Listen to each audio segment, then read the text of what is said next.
Already బలగం సినిమాలో ఆమె ఒక క్యారెక్టర్ కూడా వేస్తారు ఆ Mrs. So right, very fantastic. నా పేరు పురుషోత్తం దాస్ అంటే నేను పోలీస్ డిపార్ట్మెంట్ వర్క్ చేస్తాను. అలాగే ఒక 6 సంవత్సరాల నుంచి బిజినెస్ బిల్డ్ చేస్తున్నాను.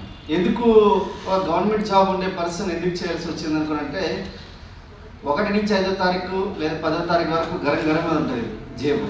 అవునా? ఇక్కడ ఎవరైనా గవర్నమెంట్ ఎంప్లాయీస్ ఉన్నారా? ప్రైవేట్ ఎంప్లాయీస్ అదే ఎన్ని అదర్స్ ఉన్నారా? సో ఉన్నారు, మా దోస్తులు ఉన్నారు అందరూ. వీళ్ళందరూ 5 నుంచి 10వ తారీఖు లోపల అయిపోతాయి. 1వ తారీఖు వచ్చిందంటే అమ్మో 1వ తారీఖా అని నుంచి 10వ తారీఖు అయిపోతాయి అన్ని. అంతేనా? 10 నుంచి 20 వరకు గరం అంటది, శరం అంటది. ఇది ఈ 20 నుంచి 30 వరకు నరం అంటది. భవతి భిక్షాందేహి, భవతి భిక్షాందేహి. నువ్వు ఒక 5,000 పంపించు, మామ 2,000 పంపించు, అక్క 2,000 ఎక్కువ చేయి బదులు ఇట్లా మాట్లాడుకొని లైఫ్ అంతా ఒక 15 సంవత్సరాలు అట్లానే గడిపేసిన నేను. ఏంటంటే ఏం రాలే. ఎందుకనుకున్నంటే మనకు తెలుసు, చిన్నప్పటి నుంచి మనకు బాగా చదువుకోండి, మంచి ఉద్యోగం వస్తే మంచి జీవితం వస్తుంది, మంచి బెల్లం వస్తుంది, మంచి ఇల్లు వస్తుంది, మంచి కారు వస్తుంది. మంచి బెల్లం వచ్చింది కానీ మంచి ఇల్లు రాలేదు, మంచి కారు రాలేదు. అర్థమైందా? సో దాని గురించి ఆలోచించిన అరే ఎక్స్ట్రాగా ఏదైనా చేస్తే బాగుంటుంది. ఈరోజు ఇద్దరు మేడం చెప్పారు, ఒకసారి గట్టిగా బిగ్రౌండ్ ఆఫ్ క్లాస్.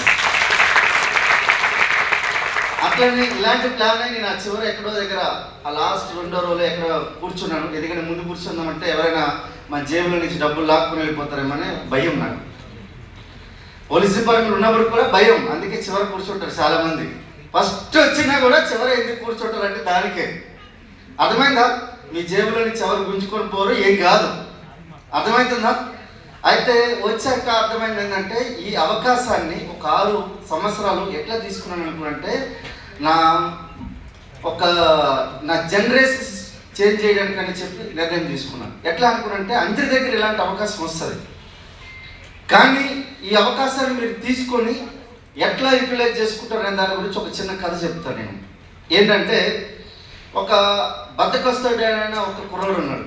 ఏదైనా బద్ధకమే, స్నానం చేయమంటే తర్వాత చూస్తాంలే స్నానం, తర్వాత ఇంకెవరైనా ఏదైనా పని చేయమంటే తర్వాత చేద్దాంలే, రేపు చేద్దాంలే, ఎల్లుండి చేద్దాం అంటే ప్రతి దాంట్లో బద్ధకం, అలసత్వం. ఇలాంటి కుర్రాడికి ఏం చేసుకునుకో అంటే వీళ్ళు ఇట్లా కాదని చెప్పి ఆయన్ని ఒక గురువు దగ్గరికి పంపించేస్తారు. ఆ గురువు దగ్గరికి వెళ్ళిన తర్వాత ఆ గురువు ఏం చేస్తారు అనుకుంటే అక్కడికి వెళ్ళినా కూడా అంతే, స్నానం చేయమంటే పొద్దున్న ఎర్లీ మార్నింగ్ 11 గంటలు వేస్తాడు. 11 గంటలు వేస్తాడు, ఏ పని చేయడు, ఏ చెప్పినా ఏదో ఒకటి చెప్తూ ఉంటాడు అనమాట. అంటే ఎందుకు ఇవి మాటలు ఎందుకు చెప్తాడంటే రిలేటివ్ అవుతుంది మనకి, ఖచ్చితంగా మనకు సంబంధం ఉంది ఇది.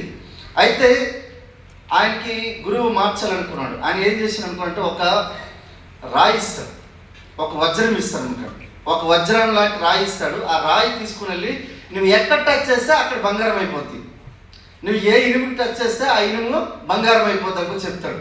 సో అందుకని ఇచ్చేసిన తర్వాత కానీ నేను రేపు మధ్యాహ్నం వరకు ఇంటికి వచ్చేస్తా, అంతవరకు నువ్వు ఎంత బంగారం కావాలంటే అంత తీసుకో.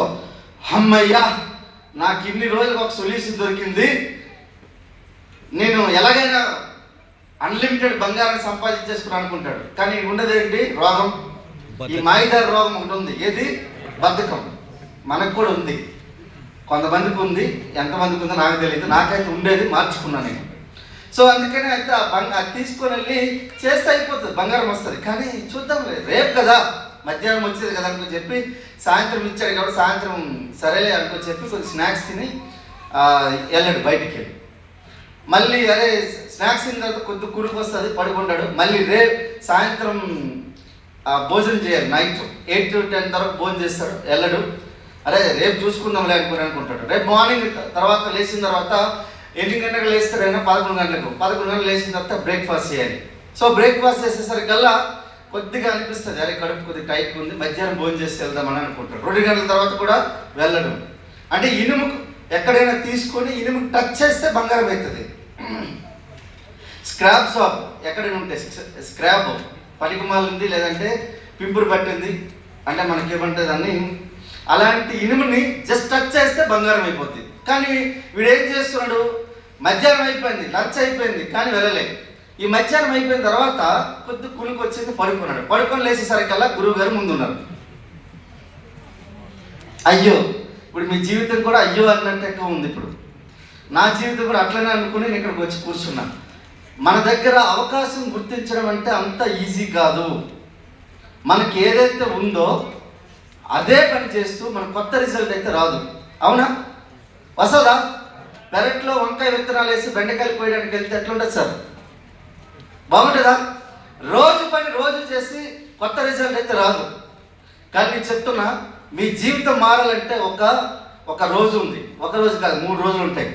సో అట్లాంటి 3 రోజులు ఏంటంటే ఆగస్టు 1, 2, 3వ తారీఖున కనుక మీరు అక్కడికి వస్తే సుమారుగా 1000 మంది కోటీశ్వరులు వచ్చి ఎట్లా కోట్లు సంపాదించాలో నేర్పిస్తారు. బాగుందా? డీల్ బాగుందా?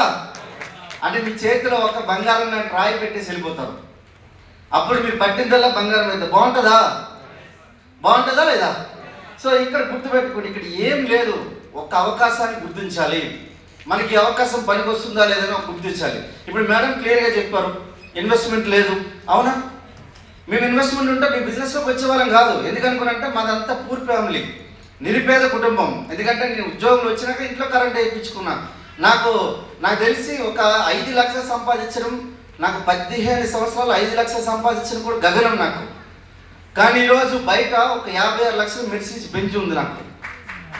36 నెలల లోపల, ఓన్లీ 36 నెలలు మెర్సిడీస్ బెంజ్ ఉంది. 45 నెలల్లో ఒక 4 కోట్లు పెట్టి, ఇప్పుడు ప్రెసెంట్ 4 కోట్లు, ఇంతకుముందు 2.5 కోట్ల ఇల్లు ఉండే, ఇప్పుడు 4 కోట్ల అయింది ఇల్లు. సుమారుగా నెలకి 20 నుంచి 25 లక్షల రూపాయలు సంపాదిస్తున్నాం. వెస్టీజ్ నుంచి 2 పార్ట్నర్షిప్ ఉంది నాకు. 2 పార్ట్నర్షిప్